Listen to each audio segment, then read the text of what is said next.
Muy bien, entonces comencemos con el tema de cirrosis hepática.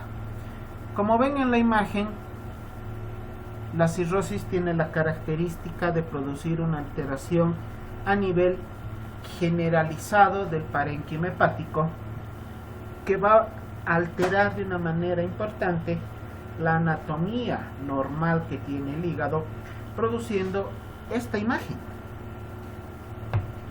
con una superficie irregular, presencia de nodulaciones en forma generalizada en todos los lóbulos, en todos los segmentos del hígado.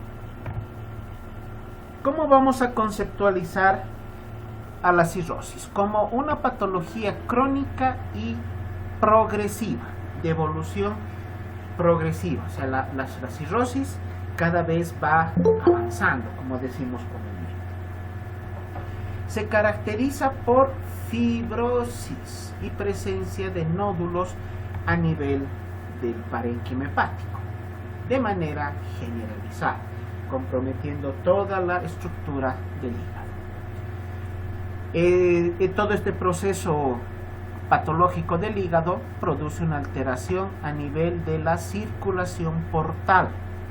Debemos recordar lo que aprendimos en anatomía respecto a las características propias de lo que es la circulación portal, para entender también parte de lo que es la clínica de la cirrosis. Y además esta patología se acompaña de insuficiencia hepática. Progresivamente se va lesionando el funcionamiento de los hepatocitos, lo cual nos va a llevar a una insuficiencia hepática. Por lo tanto, la progresión de la enfermedad de cirrosis deriva en hipertensión portal, posteriormente en encefalopatía hepática, que es un daño del sistema nervioso central secundario a la patología hepática, y finalmente llegamos a una insuficiencia hepática con el consecuente daño a nivel del metabolismo general del paciente, y lo que pone en riesgo la vida. ¿Cómo clasificamos a la cirrosis? La que conocemos, la cirrosis por alcohol, pero como ven es un porcentaje o una parte de las causas de la cirrosis, el alcohol y el uso indiscriminado de fármacos, que vamos a catalogarlas como causas tóxicas. Tenemos otra etiología, que es la causa autoinmune, donde está como origen la hepatitis autoinmune. Estas dos causas, la tóxica y la autoinmune, se caracterizan por una obstrucción a la circulación venosa del hígado.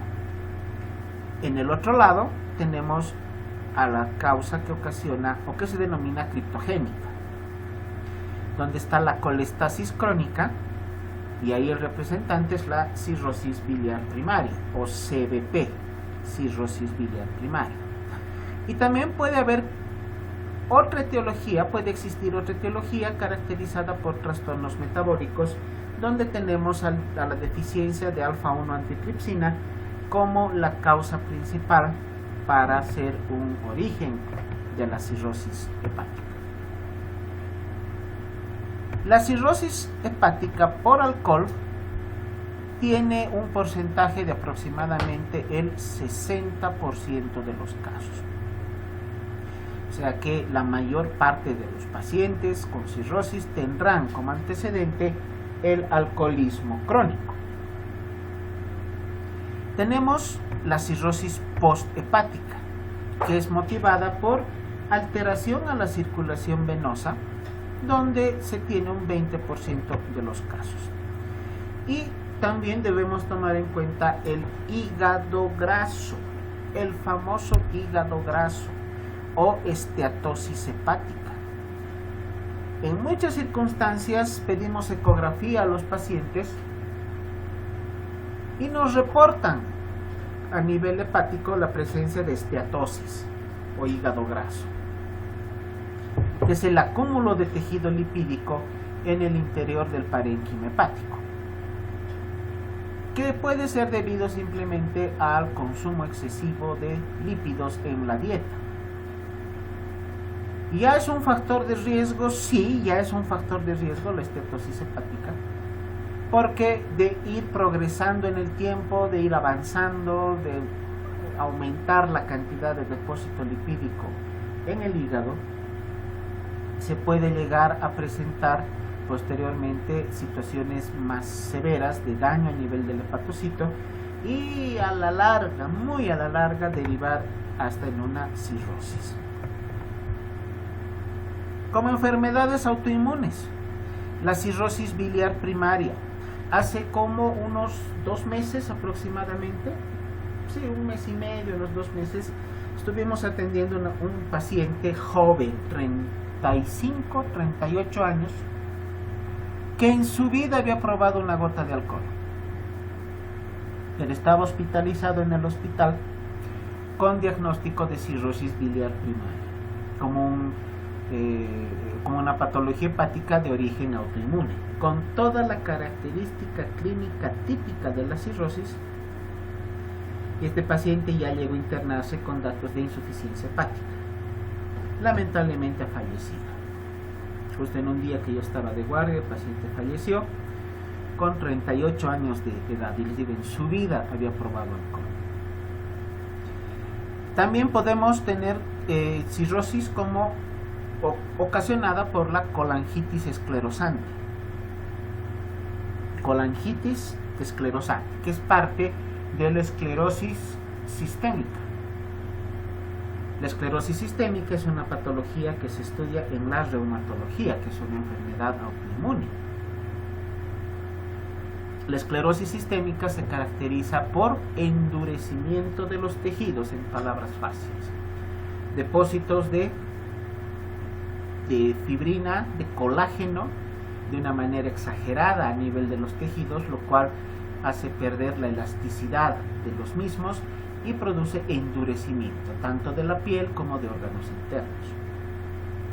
Si esta situación de la esclerosis primaria compromete a la vía biliar, por eso se llama colangitis, inflamación del colédoco, esto producirá una obstrucción al drenaje biliar y por lo tanto esto motivará al daño a nivel de los hepatocitos y será la causa para la cirrosis.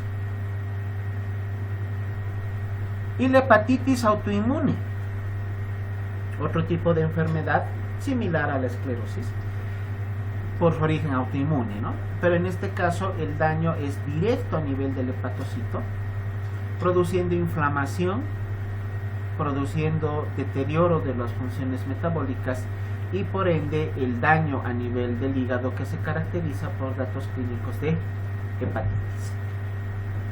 Enfermedades genéticas. Acá tenemos a la deficiencia de alfa-1 antitripsina como trastorno metabólico, a la enfermedad de Wilson y a la hemocromatosis como posibles causas de cirrosis, pero pongámosla al final de la lista como posibles etiologías, pero raras, ¿no? Etiologías que no se van a encontrar frecuentemente en la práctica médica.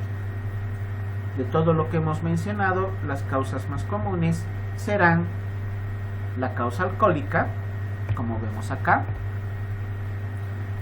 las de origen no alcohólico, y otras causas como las enfermedades virales del hígado. Una hepatitis viral puede derivar en cirrosis. Patologías que puedan comprometer al hígado como una neoplasia, tanto primaria del hígado como metastásica también. O sea, en líneas generales, toda patología que comprometa el normal funcionamiento del hepatocito de manera crónica puede derivar en cirrosis. La primera causa, el alcohol y los fármacos hepatotóxicos. Causas raras, etiología que se denomina desconocida, perdón, de etiología desconocida, como la sobrecarga de hierro, que se presenta en pacientes alcohólicos caracterizados por datos clínicos de una talasemia, o en pacientes que han recibido transfusiones sanguíneas múltiples. Causas menos frecuentes todavía: uso de fármacos, alteraciones congénitas, algún tipo de infección no viral, como por ejemplo ahí podríamos mencionar a las parasitosis. ¿Alguien se acuerda de la parasitosis más frecuente que hay en hígado, típica del altiplano de Bolivia? Las amebas, doctor. No. Les doy un dato más. Es muy común en la zona del lago Titicaca. La fasciola hepática, doctor. Muy bien, la fasciolasis, la fasciola hepática. Una enfermedad muy frecuente acá en el altiplano, en el departamento de La Paz y sobre todo en las zonas cercanas al lago Titicaca. Podemos mencionarla también como una causa poco frecuente. La insuficiencia cardíaca, tomando en cuenta que, de acuerdo a lo aprendido en cardiología, una insuficiencia hepática, al producir, sobre todo la insuficiencia hepática congestiva, ¿no?, donde se produce una alteración al retorno venoso, a la circulación venosa, esto va a comprometer la circulación venosa del hígado. Por eso un paciente con insuficiencia cardíaca cursa con hepatomegalia, que es uno de los criterios de Framingham para el diagnóstico de insuficiencia cardíaca. Entonces, si la insuficiencia cardíaca es crónica, daño continuo, permanente, poco a poco el hígado se va dañando, otra posible causa rara, pero posible para la cirrosis. Y la obstrucción de los conductos biliares también de manera crónica, una colelitiasis, una obstrucción extrínseca ocasionada por una neoplasia o un tumor, también podemos mencionarlas como causas poco frecuentes. La fisiopatología, bueno, la vamos a mencionar de manera muy superficial. Vamos a indicar que el daño inicial del hepatocito se caracteriza por la activación de las células perisinusoidales, las células que están alrededor de los sinusoides hepáticos. Estas que sintetizan colágeno 1 y colágeno 2, que se depositan en todo el intersticio, en todo el espacio intercelular, produciendo una alteración de este espacio intercelular, que es el punto de partida para el daño hepático. Esta situación va a provocar obstrucción de los canalículos intrahepáticos, donde se va a alterar el intercambio que existe entre el plasma y los hepatocitos. Los hepatocitos, como cualquier célula, necesitan oxígeno, nutrientes, electrolitos para su normal funcionamiento. El depósito de colágeno en el espacio intersticial, obstrucción de los canalículos hepáticos, va a producir que esta alimentación del hepatocito se vea alterada, con lo cual el hepatocito poco a poco va a ir disminuyendo su función. Y finalmente el proceso se caracteriza por fibrosis, una amplia fibrosis general de todos los segmentos hepáticos y presencia de nódulos. ¿Recuerdan la primera imagen que les mostraba? El hígado parece que estaba lleno de chinchones, ¿no ven? Esos son nódulos hepáticos secundarios a la fibrosis. La clínica de la cirrosis. Al ser una patología crónica, al igual que la insuficiencia cardíaca, siempre hacemos esta comparación para entender adecuadamente, la enfermedad va a estar en el paciente, es una enfermedad incurable. Sabemos ese dato respecto a la cirrosis. El paciente puede estar con la patología ya establecida en su organismo, pero no presentar síntomas de descompensación, a lo cual se llama cirrosis hepática compensada, la cual puede ser asintomática, completamente asintomática, tomando en cuenta que el hígado, hasta donde puede, está funcionando por lo menos en algunos segmentos. Esta esta característica de la clínica de la cirrosis compensada se mantiene por periodos prolongados. O sea, la enfermedad está latente, como si la enfermedad estuviera ahí dormida. Está presente, pero dormida, sin presentar ningún tipo de sintomatología. Si se presentan algunos síntomas, son inespecíficos, muy inespecíficos. Algo de dolor a nivel de hipocondrio derecho, puede haber ictericia, síntomas muy sutiles en cuanto a la intensidad del síntoma o al tiempo de evolución del síntoma que pueden presentarse y también perderse de manera súbita. Por eso se indica que usualmente estos pacientes cursan completamente asintomáticos. Para diagnosticar esta etapa se debe realizar una biopsia. Esta biopsia hepática será la que nos determinará la presencia del daño a nivel de los hepatocitos. En cambio, cuando la enfermedad se encuentra descompensada, con daño muy importante a nivel del funcionamiento hepático, la clínica va a estar caracterizada por datos de hipertensión portal.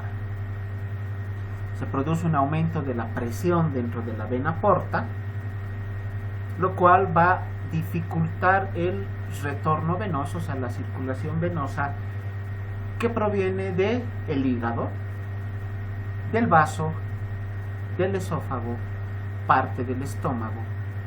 Se produce un bloqueo a la circulación venosa, y es por eso que una de las manifestaciones más comunes y también más graves de esta etapa descompensada de la cirrosis es lo que hemos aprendido cuando estuvimos avanzando patologías esofágicas, las varices esofágicas.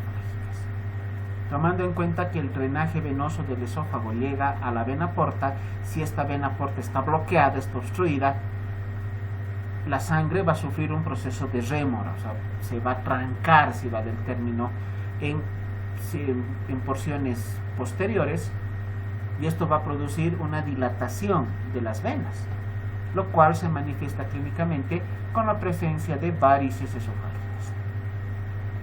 Son características del proceso de hipertensión portal. Obviamente las varices no es lo único. Vamos a ver a continuación cuáles son otras características clínicas. Y también tenemos datos de insuficiencia hepática, donde el hígado ya dejó de funcionar o su funcionamiento es menos del 10 o del 20%.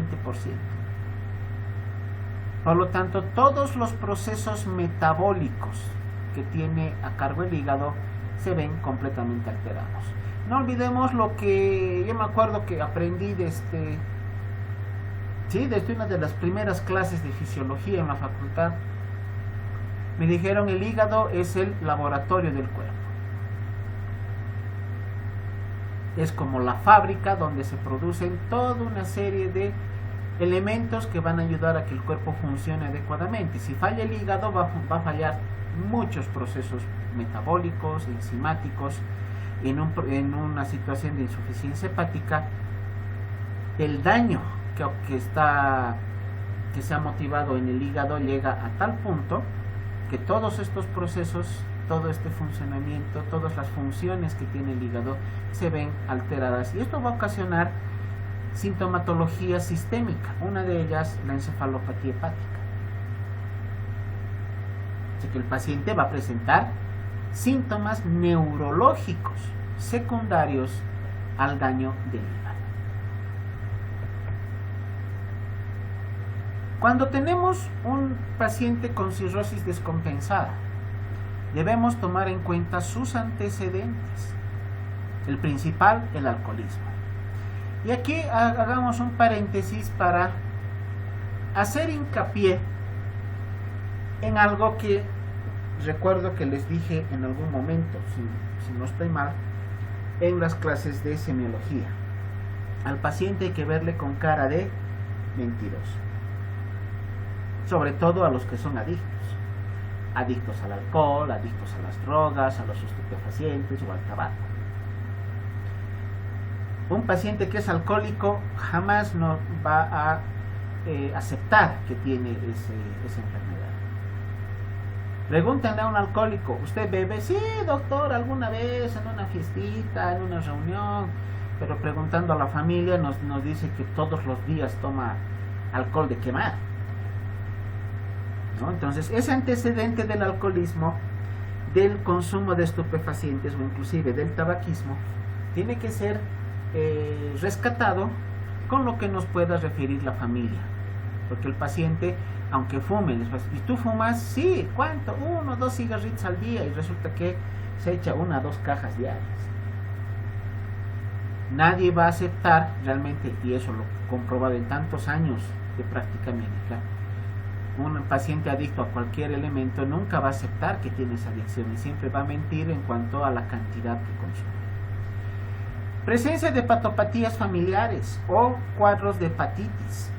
Un paciente que pudo haber cursado con una hepatitis viral de niño.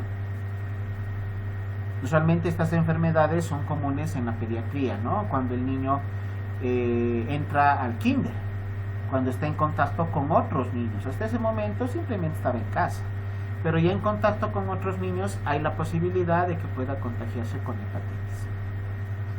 Los síntomas que se presentan: astenia, anorexia, dolor a nivel de hipocondrio derecho o esa sensación de pesadez, porque el hígado inicialmente empieza a crecer, aumenta de volumen el hígado con hepatomegalia, para posteriormente sufrir el proceso contrario, empieza a regresionar, y un paciente que tiene cirrosis hepática ya avanzada, el hígado es más pequeño de lo que debería ser y se vuelve duro por ese proceso de fibrosis. Conocemos el hígado es blandito, igual que el pulmón, como una esponjita. Pero imagínense al hígado con una consistencia leñosa. Inclusive yo le he comparado alguna vez que he visto piezas de pacientes cirróticos en anatomía patológica, parecen troncos, tienen la consistencia de la madera. Por eso en la descripción de los estudios de biopsia muchas veces nos refieren como muestra de hígado de consistencia leñosa, como la leña. Signos que vamos a encontrar: las famosas telangiectasias, las arañas vasculares, ¿no? Los angiomas en araña, la ginecomastia, crecimiento de las glándulas mamarias en varones, llegando a presentar glándulas mamarias de similares características a las de la mujer, eritema palmar, hepato y esplenomegalia. En los estudios laboratoriales: pancitopenia, disminución de las 3 formas celulares, disminución de glóbulos rojos, glóbulos blancos y plaquetas. Hipoalbuminemia, hemos hablado ya respecto a las proteínas y el hígado. ¿Por qué en una enfermedad hepática baja los valores séricos de proteínas? Porque las proteínas se sintetizan en el hígado, y si el hígado no funciona, las proteínas en plasma sanguíneo bajarán en su concentración, sobre todo la albúmina, que es la principal proteína del organismo. Por eso un dato clínico característico es la hipoalbuminemia.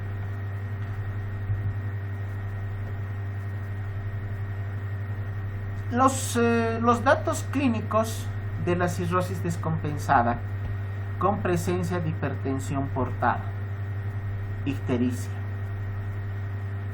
Una de las primeras manifestaciones clínicas, la ictericia. ¿Dónde se observa inicialmente la ictericia? A nivel de las escleras en los globos oculares. Al ser de color blanco, fácilmente cambian de coloración, inclusive con valores de bilirrubinas no muy elevados. Para que se presente ictericia, el valor de la bilirrubina total debería ser mayor a 2.5 miligramos. Presencia de arañas vasculares o las famosas spider vasculas, las telangiectasias. La halitosis hepática. El paciente tiene un aliento típico que parece a manzana podrida.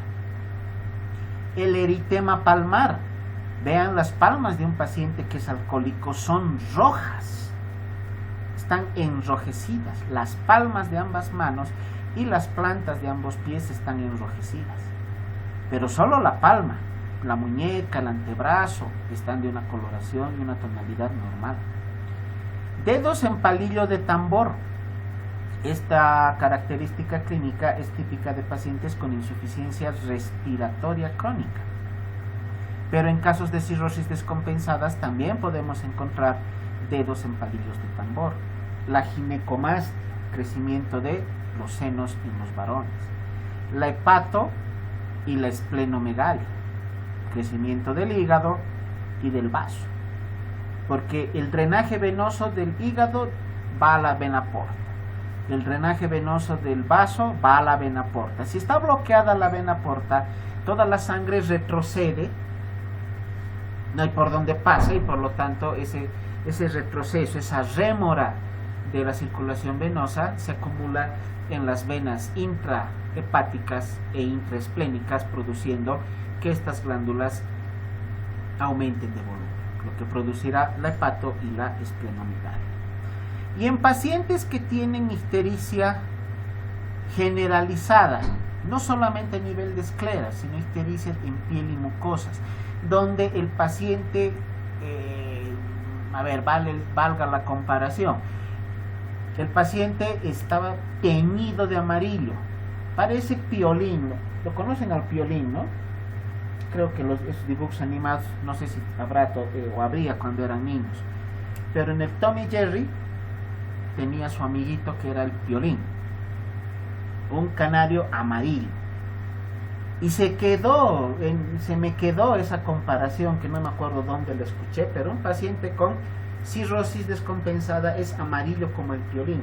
A eso se denomina se denomina ictericia universal. Un paciente con ictericia universal tendrá coloración amarillenta de piel y mucosas, pero en toda la piel. Esto va a producir inflamación, irritación de los receptores dolorosos de la piel, produciendo prurito. Un paciente con ictericia se queja de que le escuece todo el cuerpo. Es por la acumulación de bilirrubina en espacio subcutáneo.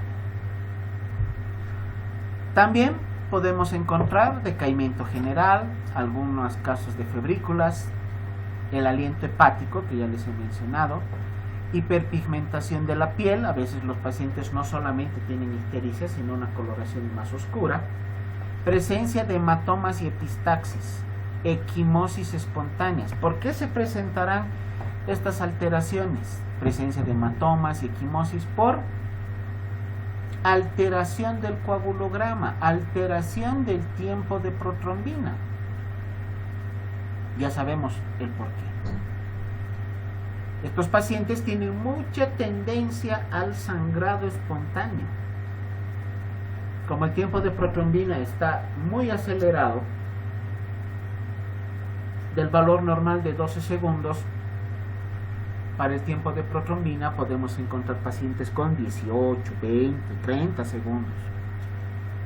Esos pacientes están en riesgo muy importante para presentar sangrados espontáneos, epistaxis, hematurias, inclusive hemorragias digestivas, hemorragias de vía respiratoria y hasta hemorragias del sistema nervioso central. A nivel cutáneo, presencia de equimosis, presencia de hematomas espontáneos. Doctor, me ha parecido este moretoncito así de la nada, no me he golpeado, no ha habido ningún antecedente, apareció de la nada. Son hematomas espontáneos que vienen por alteración de la coagulación sanguínea, que se produce por aceleración del tiempo de protrombina y disminución del porcentaje de actividad, todo mediado por el daño a nivel del hepatocito. Otras manifestaciones clínicas, la ascitis. Un paciente con cirrosis hepática presenta hipoalbuminemia. La hipoalbuminemia, al ser la albúmina la principal proteína, producirá disminución de la concentración de proteínas en plasma. ¿Qué va a ocasionar esta hipoalbuminemia? alteración de la homeostasis que existe entre la presión hidrostática y la presión oncótica. ¿Cuál disminuye? La presión oncótica. ¿Se acuerdan lo que aprendieron en fisiopatología?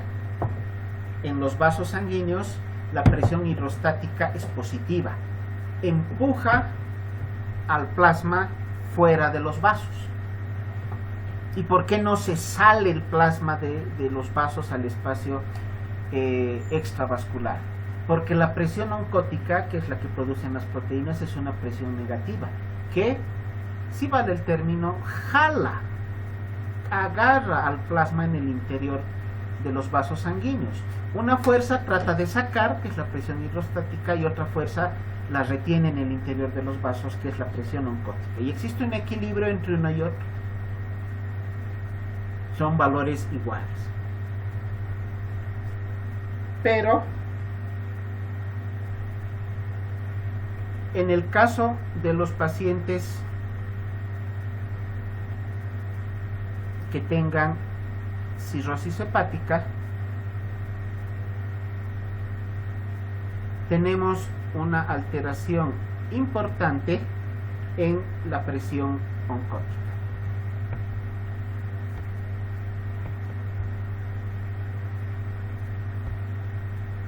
Perdón, tengo un pequeño inconveniente acá.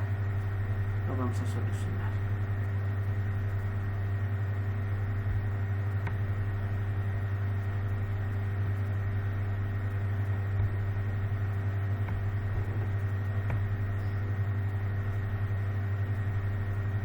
Muy bien.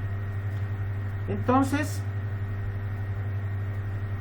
les decía que en los casos de la cirrosis hepática habrá disminución de la presión oncótica.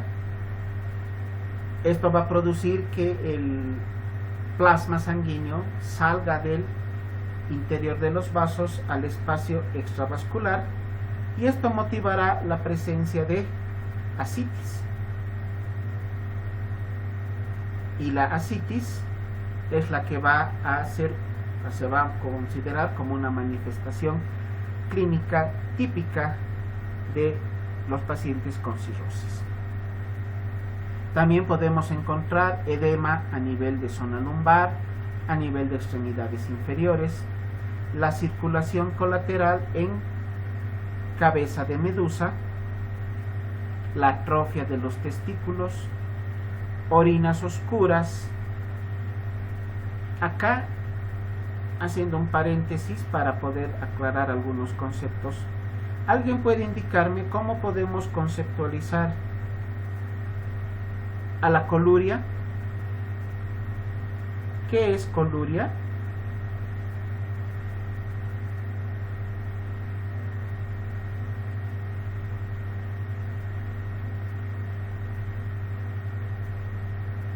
¿Alguien puede darnos ese dato? ¿A qué llamamos coluria?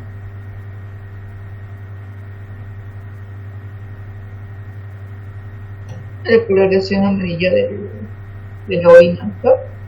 No. ¿Qué me dicen? ¿Qué es coluria?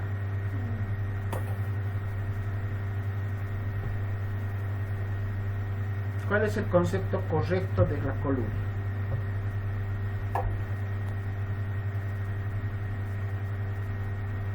La coluria es la presencia de pigmentos biliares en orina. Ese es el concepto de coluria. Presencia de pigmentos biliares en orina. Por si acaso, no es la orina color Coca-Cola. No crean que coluria significa orina como la Coca-Cola. No. Coluria es la presencia de pigmentos biliares en orina propia de pacientes con patología hepática. Tenemos heces claras, heces fecales de una coloración blanquecina. ¿Cómo denominamos a esta manifestación clínica? Acolia. Acolia. Heces de color blanquecino, amarillento, un café muy clarito, ¿no? Los pacientes con cirrosis también pueden presentar fiebre e inclusive bradicardia. Otras alteraciones. A nivel circulatorio, vasodilatación generalizada y los shunts, los cortocircuitos intrahepáticos.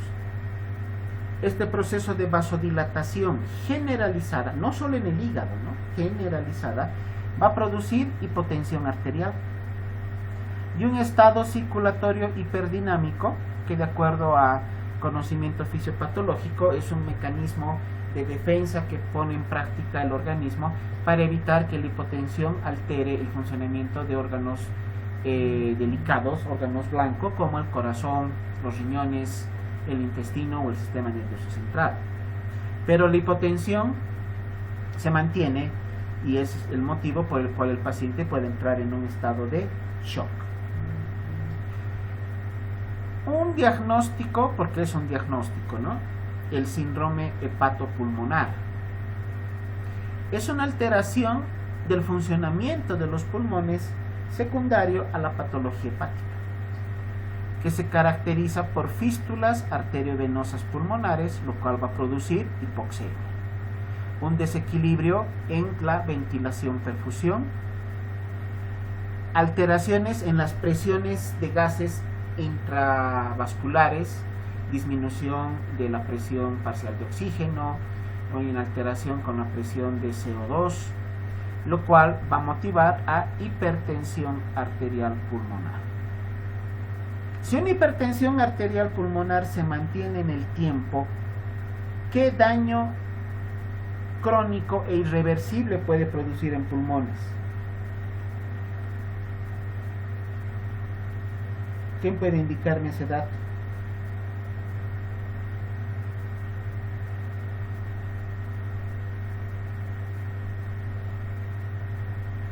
¿Qué ocasionará una alteración crónica del funcionamiento pulmonar? Se producirá fibrosis. La hipertensión arterial pulmonar puede motivar a la presencia de fibrosis pulmonar. ¿Cardíaca? ¿Perdón? ¿Alguien me hablaba? Bueno, la hipertensión arterial pulmonar, por lo tanto, como última complicación, puede producir alteración del funcionamiento a nivel cardíaco y esto motivar a la presencia de insuficiencia cardíaca por cor pulmonar crónico. O sea, fíjense cómo el hígado, que no funciona, compromete el funcionamiento de pulmones e inclusive a nivel del corazón. Y lo mismo puede ocasionar el síndrome hepatorrenal, una alteración del funcionamiento renal secundario al daño hepático, lo cual va a motivar a la presencia de datos clínicos típicos de una insuficiencia renal, con elevación de los compuestos azoados en plasma, como es la creatinina, disminución de los volúmenes urinarios, presencia de edema. O sea que en circunstancias de una cirrosis descompensada muy avanzada, en estadio terminal, el compromiso ya se vuelve sistémico. La hipertensión portal, como hemos mencionado, será la causa por la cual se produzcan las manifestaciones clínicas. Esta es la vena porta. Acá drena la circulación de hígado, drena la circulación de estómago, del esófago, del páncreas, del vaso e inclusive del intestino.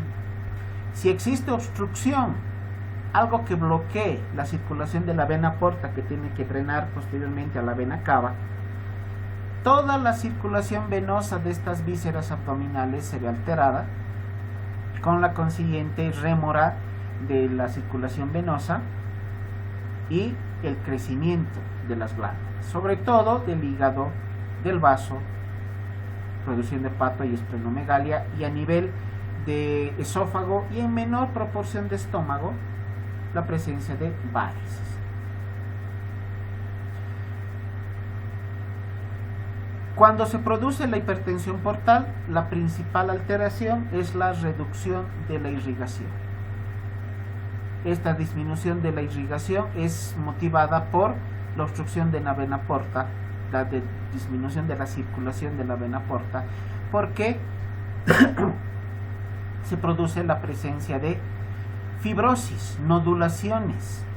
Esta fibrosis, el endurecimiento que también se presenta a nivel de los vasos, a nivel del endotelio vascular, que va a ocasionar que la pared del vaso, que es usualmente elástica, se endurezca. Y es como comparar una manguera de goma con una cañería metálica, ¿no? Hagamos esa comparación. La manguera de goma sería una vena porta normal y la cañería metálica ya es una vena porta fibrosada, donde la pérdida de la elasticidad del endotelio será lo que ocasione la alteración de la circulación. En resumen, todas estas alteraciones funcionales y estructurales van a producir aumento de la resistencia intrahepática. Esto va a ocasionar hipertensión portal, vasodilatación esplácnica y sistémica, que incrementa el flujo a nivel de la vena porta, pero como la vena porta está obstruida, está dañada, no puede funcionar adecuadamente y por lo tanto el drenaje venoso se altera, lo cual en última instancia será lo que motive la alteración sistémica de la circulación. Otra característica clínica de la cirrosis es la circulación venosa colateral. Cuando se avanza el tema de semiología de abdomen, en la inspección de un paciente con cirrosis, lo que más llama la atención a nivel abdominal es la presencia de circulación colateral, la famosa cabeza de medusa. Esta circulación venosa colateral puede ser profunda, con compromiso de la vena umbilical y las venas gástricas, y también la alteración de las venas esofágicas. Por eso se producen las varices esofágicas. O puede ser subcutánea, con las venas o con la circulación porto-cava a nivel de la región umbilical hasta la zona del hemiabdomen superior e inclusive hasta la parte inferior de la base del tórax. Todo esto va a motivar la presencia de dilatación de los vasos que se encuentran debajo de la piel, motivando la presencia de la circulación colateral. Las varices esofágicas, riesgo de sangrado masivo. ¿Qué indicábamos cuando mencionábamos que en cuanto a la presencia de los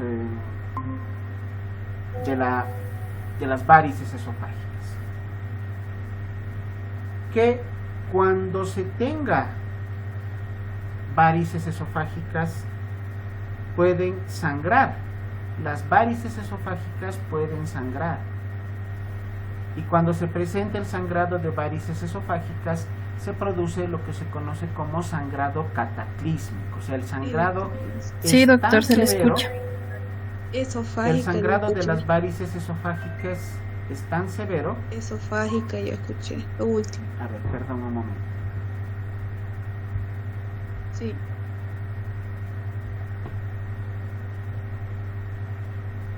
Creo que tuvimos un corte de internet, ¿no? Sí, doctor. ¿Me pueden escuchar ahora? Sí, creo que sí. ¿Hasta dónde han escuchado? Sí, doctor, se le escucha. ¿Hasta qué parte? ¿Verdad? Doctor, no está compartiendo la pantalla. Las varices esofágicas. Estaba hablando sobre circulación Ahora sí, colateral. doctor. ¿Me escucharon sobre la circulación colateral abdominal? ¿No? Volveremos entonces a hablar. Ya, vamos a volver a esa lámina de lo que era la circulación colateral. Desde ahí vamos a retomar la clase. Doctor, no está compartiendo la pantalla. Ahora, Ahora sí, doctor. ya.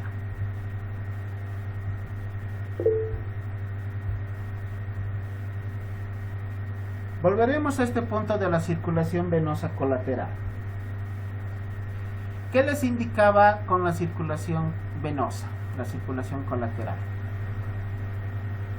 que cuando existe la cirrosis, hemos visto la obstrucción del drenaje venoso, también esto va a comprometer a las venas subcutáneas, produciendo dilatación de las venas subcutáneas, lo cual va a motivar a que estas venas sean visibles por debajo de la piel, motivando la presencia de la famosa cabeza de medusa, que se observa adecuadamente en la inspección en un paciente que tenga patología hepática. Se llama cabeza de medusa porque tiene un punto central que es el ombligo, y las venas se dirigen de manera concéntrica hacia afuera, como los rayos solares. Las venas que pueden ser comprometidas son la vena umbilical en la parte profunda, las venas gástricas y esofágicas, motivo por el cual se presentan las varices esofágicas.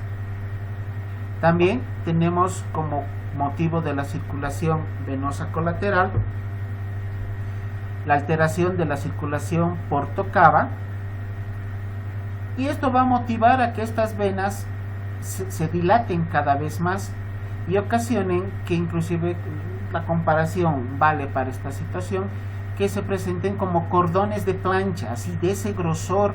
Imagínense ese grosor de las venas que se observan por debajo de la piel. Esto se observa adecuadamente en pacientes que tienen una cirrosis avanzada. La dilatación de las venas va a producir las varices esofágicas. Hablábamos de varices esofágicas como causa de una hemorragia digestiva alta, y cuando se produce el sangrado de las varices esofágicas, a esto se denominan hemorragias cataclísmicas o apocalípticas, porque en cuestión de segundos el paciente va a entrar en anemia aguda, lo cual va a ocasionar un shock hipovolémico severo, y el paciente se nos muere en la cama frente a nuestros ojos en un par de minutos. Es por eso que el daño más severo y el que pone en riesgo la vida del paciente a corto plazo es la presencia de las varices esofágicas. Siempre que observen un paciente que tenga varices esofágicas, hay que tenerle miedo. Esas varices, hasta con el roce mínimo que puede motivar la deglución de un alimento, inclusive líquido, puede producir laceración de la pared de la vena dilatada, y esto ocasionar sangrado. La causa de muerte de los pacientes usualmente son las varices esofágicas con una hemorragia digestiva aguda. Este es el esquema que nos muestra cómo se presenta la circulación colateral a nivel abdominal por obstrucción del drenaje de las venas superficiales del abdomen, la famosa cabeza de medusa, que parte del ombligo y se dirige hacia afuera a manera de rayos del sol. ¿Cómo se hace el diagnóstico? ¿Cómo vamos a diagnosticar a un paciente con cirrosis? Los antecedentes. Nuevamente repetimos la importancia de poder recabar antecedentes de consumo de alcohol, patologías hepáticas previas como la hepatitis, personas que tuvieron insuficiencia cardíaca o que cursan con insuficiencia cardíaca, sobre todo la insuficiencia cardíaca derecha, o factores de riesgo como el hígado graso, la obesidad, la diabetes o las dislipidemias. Como antecedentes familiares, las tres patologías ya mencionadas previamente: la hemocromatosis, deficiencia de alfa-1 antitripsina y la enfermedad de Wilson. Antecedentes epidemiológicos: infección por hepatitis B o hepatitis C. La hepatitis A, que es la más común, la que se presenta en los niños, la más benigna, usualmente cursa sin dejar ningún tipo de secuelas. Pero personas que tuvieron, sobre todo adultos, ¿no?, que tuvieron hepatitis B o hepatitis C, tienen un gran riesgo de presentar posteriormente cirrosis. Al considerarse a la hepatitis B sobre todo como una enfermedad de transmisión sexual, paciente o persona que tenga múltiples parejas sexuales y que practique el acto sexual sin la protección correspondiente puede estar en el riesgo de la cirrosis.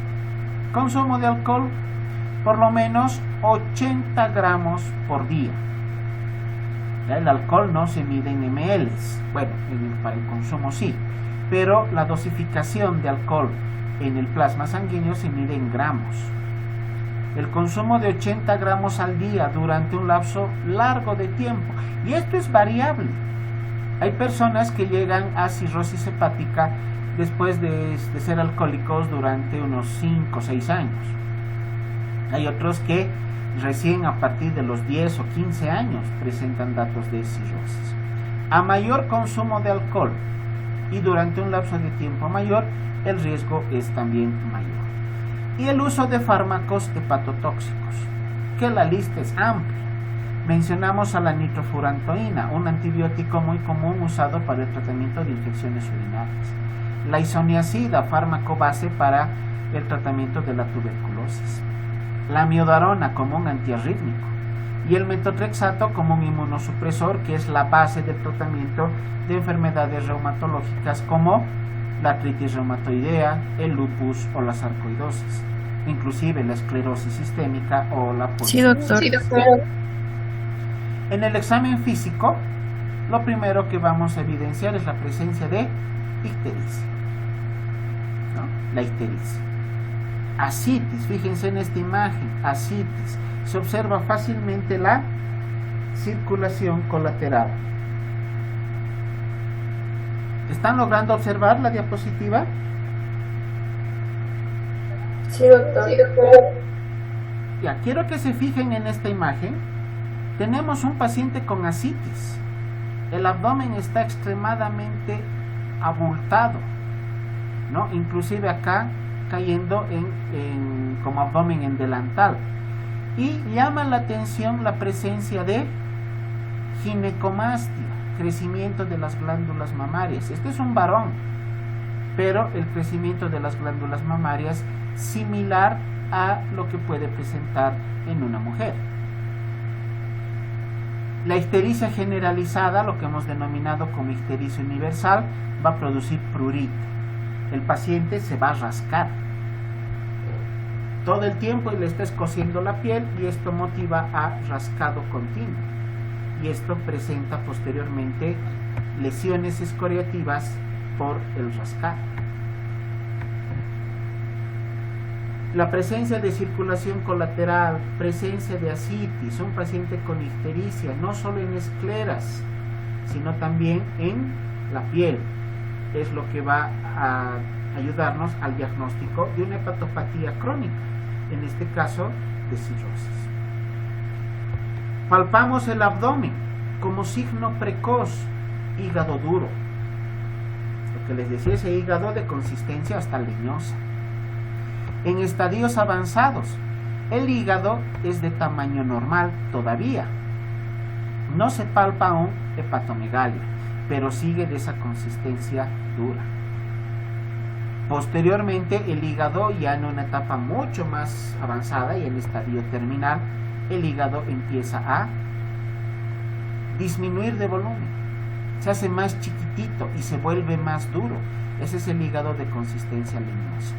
¿Qué pasa con el vaso? Palpamos vaso de acuerdo a las maniobras aprendidas en semiología y vamos a encontrar esplenomegalia, ¿no? Un vaso de este tamaño, que es el usual, podemos encontrarlo hasta 2 o 3 veces crecido en cuanto a su tamaño usual.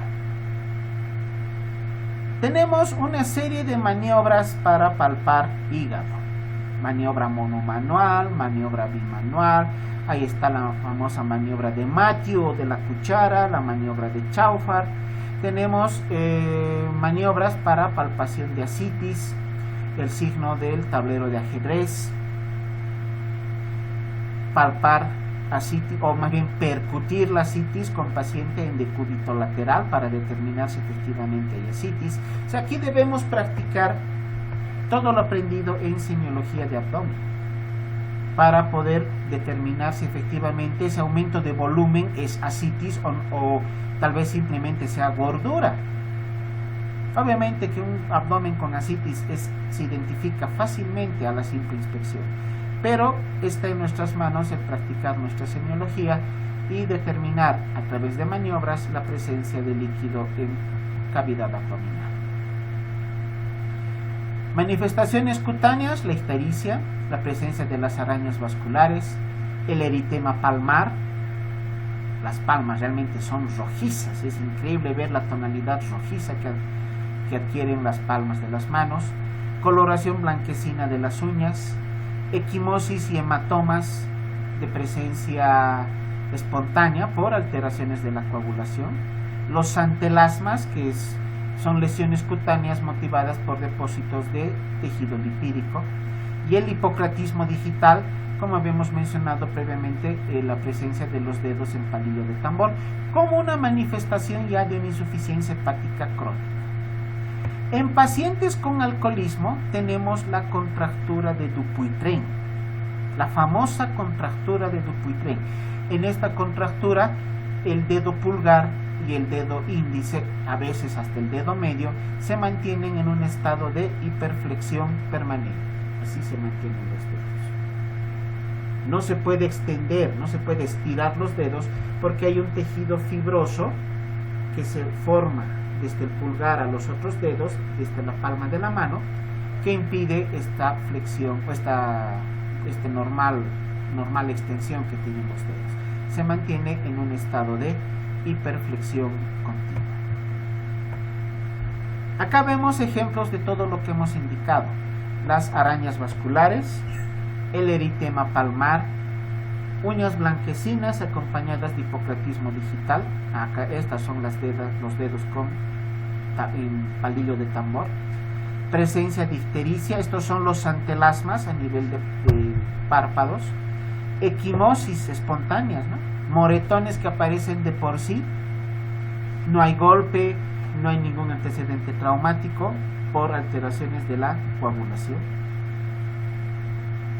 Ginecomastia, fíjense el crecimiento de las glándulas mamarias en este paciente varón.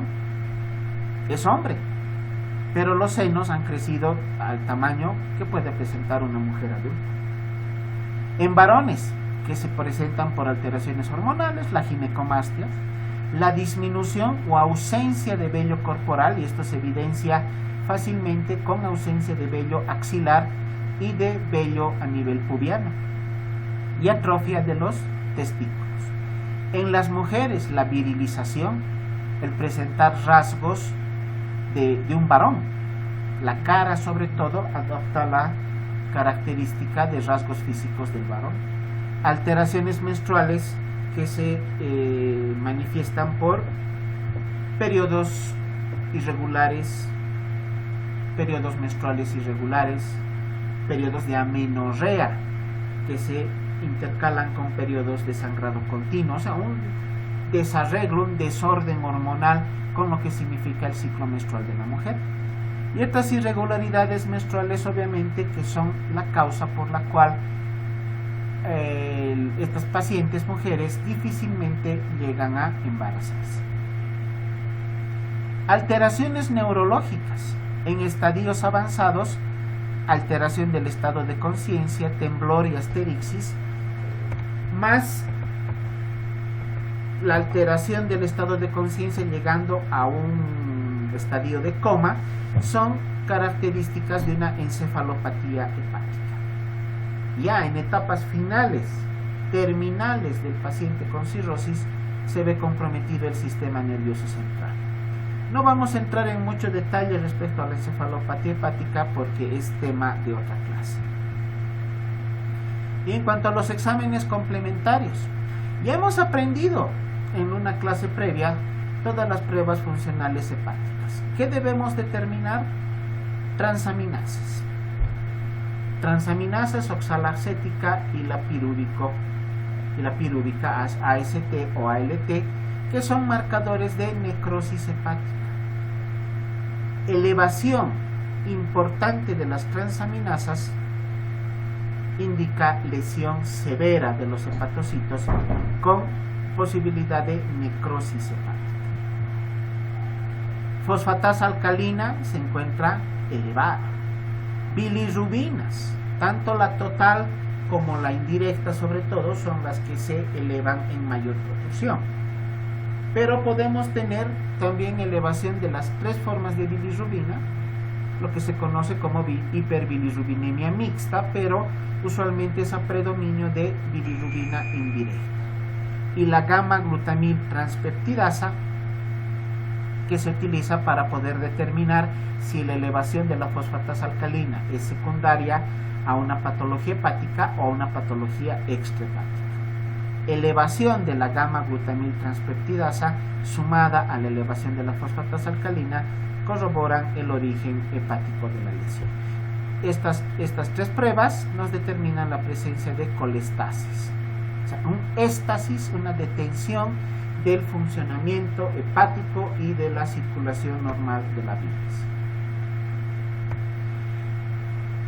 El tiempo de protrombina, y hemos hablado amplio respecto a esta situación, elevado. El valor normal es de 12 segundos. Cuando el paciente tiene valores de 15 o más, está en riesgo de sangrado. La albúmina también disminuida con situaciones de hipoalbuminemia por disminución de la síntesis, lo cual va a motivar a disminución de la presión oncótica y es la causa de la ascitis y del edema en extremidades inferiores, por disminución de la presión oncótica y el acúmulo o retención de líquido en tercer espacio. Usualmente el edema empieza en extremidades inferiores. Por la gravedad, primero el líquido se va abajo, pero va ascendiendo progresivamente y finalmente termina en ascitis. Las globulinas, como componentes del proteinograma, también son proteínas, se verán alteradas respecto a su síntesis normal al estar alterado el funcionamiento de los hepatocitos. Las gamaglobulinas, las inmunoglobulinas G, M, A y demás, son parte del sistema inmunológico. Por lo tanto, si un paciente tiene cirrosis, se altera el funcionamiento hepático, no se sintetizan proteínas, no se sintetizan adecuadamente las inmunoglobulinas, ¿qué pasa con el paciente? Tiene un sistema inmune deprimido, con riesgo de infección. Al estar las defensas del organismo muy comprometidas, esto va a motivar a que el paciente tenga mucho riesgo de contraer infecciones severas, que sumado al daño que ocasiona la cirrosis, imagínense a eso sumarle un cuadro de sepsis, porque las infecciones no van a ser correctamente controladas porque el paciente no tiene un sistema inmunitario adecuado y por lo tanto este paciente, además de todo lo que hemos visto, va a llegar a presentar sepsis por un cuadro infeccioso.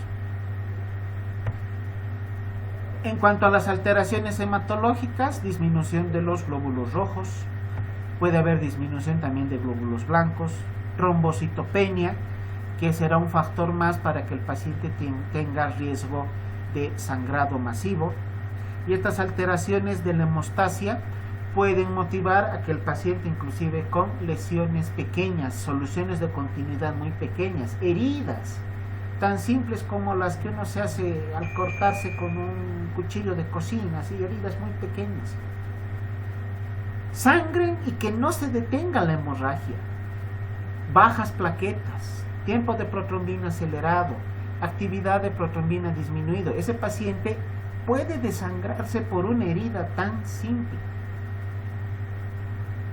Ahora imagínense que este paciente requiera ser operado, se requiera una cirugía por apendicitis aguda. El cirujano la va a pensar 10 veces antes de entrar a quirófano con este paciente, porque se le puede morir desangrado en la mesa de quirófano. Estos pacientes con cirrosis realmente son un dolor de cabeza para el médico por todo el compromiso sistémico que estamos viendo que ocasiona el daño hepático.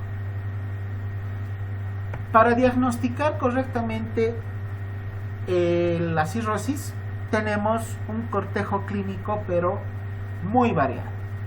Han visto todas las manifestaciones clínicas que tiene la cirrosis. Complementamos con una ecografía abdominal, donde podemos encontrar el hígado. Esta H que está aquí es el hígado, esta es la vesícula, la vena porta. El hígado en una ecografía tiene una consistencia homogénea. Una consistencia homogénea. Fíjense la imagen del lado derecho. Nos muestra una alteración heterogénea del hígado. Ya no hay esa coloración plomiza, un plomo claro, ¿no? Pero en el lado izquierdo vemos que es homogéneo. Aquí tenemos alteraciones heterogéneas. Hay zonas con otra característica en la imagen y hay otras zonas con otra imagen distinta. Y la vena porta, ¿cómo se encuentra? Extremadamente dilatada por la obstrucción que produce en el síndrome de hipertensión portal. En una tomografía, ¿qué es esto? Es el hígado. Fíjense cómo está ocupando prácticamente el 50% de la imagen del abdomen. Este es el hígado. Y esta otra imagen aquí plomiza también grande es el vaso. Paciente con hepatomegalia y con esplenomegalia evidenciadas a través de la tomografía de abdomen. Este es un hígado, pero fíjense la consistencia. Y aquí se ven las nodulaciones, ¿no? Los chinchoncitos del hígado ya se están viendo acá en el hígado. Y esa misma característica del tejido acá en el vaso. Este ya es una tomografía de un paciente con cirrosis descompensada y cirrosis avanzada. Por último, también se puede practicar una biopsia hepática. Una biopsia transcutánea a través de la pared del abdomen o a través de los espacios intercostales de las últimas costillas. Se mete un trocar bajo guía tomográfica o ecográfica. El hígado es grande, eso es lo bueno, y se puede tomar una muestra sin mucho problema. Se saca una muestra de tejido y se envía a anatomía patológica. El patólogo nos determinará la presencia de fibrosis. Estas imágenes de coloración morado, violeta,